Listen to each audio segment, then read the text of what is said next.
Nolan Ryan has been to the mountaintop more than any other living baseball pitcher. 7 no-hitters, more than 5,000 strikeouts. And at age 45, when most players have long since hung up their spikes, his fastball still strikes fear into the hearts of batters. How do you stay young like this? You have a secret? Well, I wish I had a secret. What is it? I mean, how do you throw a 95-mile-an-hour fastball at your age? I have no secrets. I don't know. Nolan Ryan was being his humble self at a banquet in his honor held in his hometown of Alvin, Texas. Those who know this man who makes a baseball hum say if he has a secret, it is a blend of God-given talent and strong character that was nurtured in the small working man's town just south of Houston. As his high school baseball coach, Jim Watson watched Nolan grow on and off the field. He was unassuming, he was quiet.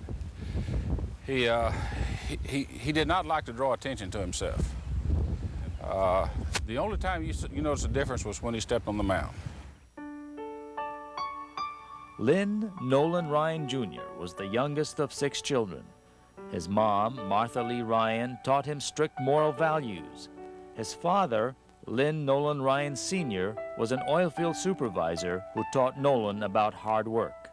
I think I learned my work ethics from him. I think that through he and my mother both, I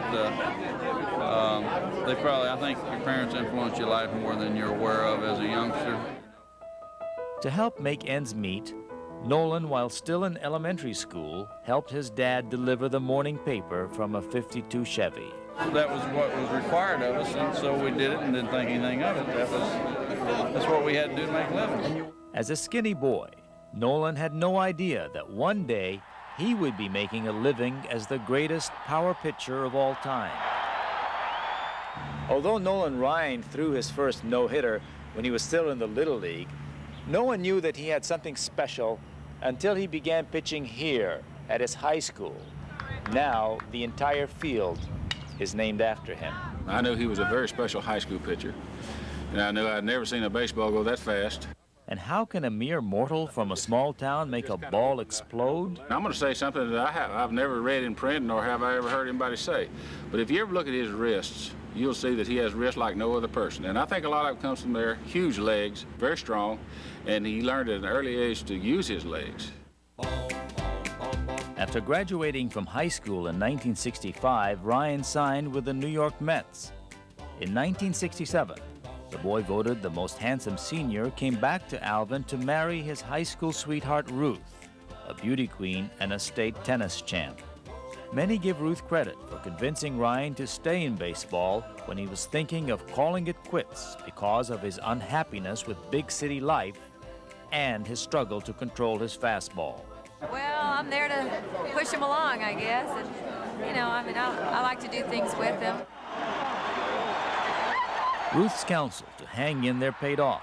Ryan was traded to the California Angels, where he pitched 4 no-hitters, tying a major league record. But he missed being close to home. In 1979, Ryan signed the first $1 million a year contract in baseball to pitch for the Houston Astros, whose Astrodome was only 26 miles from his Alvin home. In September 1981, Ryan sends his hometown fans into a frenzy by pitching his 5th no-hitter. He's by far the most important of the 5 no-hitters. But success on the mound did not spoil Nolan Ryan. In his off days and before games, he would slip into working clothes and catch up with chores at his ranch. Ryan does not worry about putting his precious pitching arm to work. He even pumps his own gas. There's a good chance if he was out there right now filling up that you probably wouldn't recognize him. He'd probably have on his rubber boots or his cowboy boots, and he'd probably be wearing some jeans of some sort, and just real low-key and just blends right into the Alvin community. Here at the gym of his old high school, Ryan, the living legend, likes to mix with other parents on the sidelines. He watches his 16-year-old son Reese play basketball. It's for the sake of his 3 children that Ryan remains in Alvin. This has been home for us, and we felt like that we wanted to raise our kids and basically give them the same type of upbringing that we had. We have fun. We go hunting and do other stuff like that together. So it's just like anybody else and their dad. But most other dads have not been mowing down major league hitters for 25 years. Reese was with his father when Ryan threw no-hitter number 6. But Ryan doesn't forget the school that taught him how to pitch. The other day he was throwing batting practice to his son Reese, and I came up here to hit some, and he didn't mind. He went ahead and threw me batting practice too, and he was real nice and like helped me on my swing and everything. And Nolan Ryan pitches for other causes. He's raised money for Alvin Community College and for medical research. But Ryan is not against making a profit. He's bought 2 banks with over $30 million in deposits. 21 employees call him boss. The Express Bank, this is Esther. May I help you?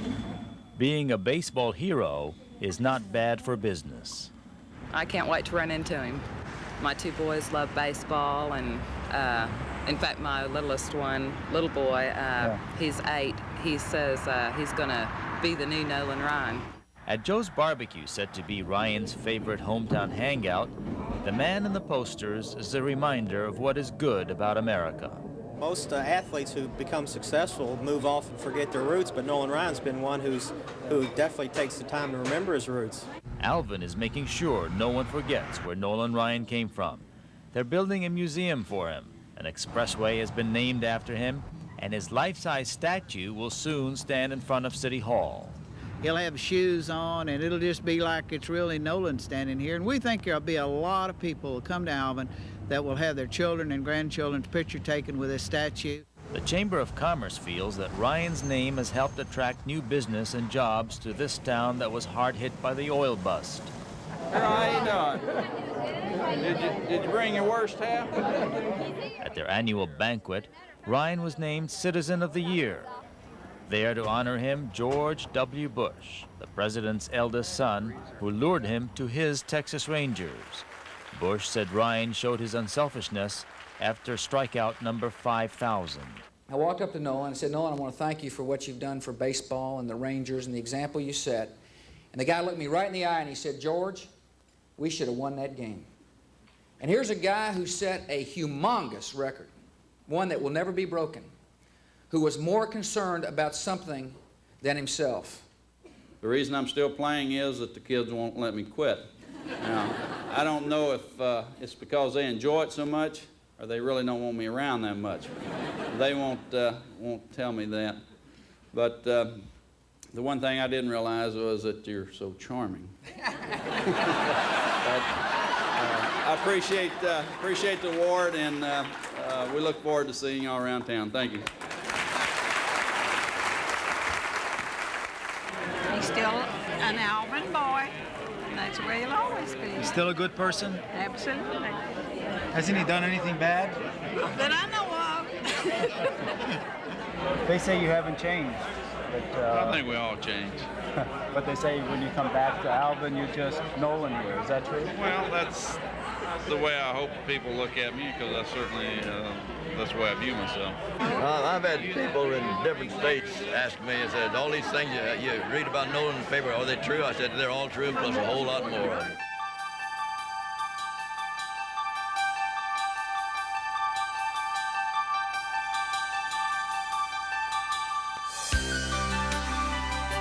He's one of a kind. I hate to see him getting old.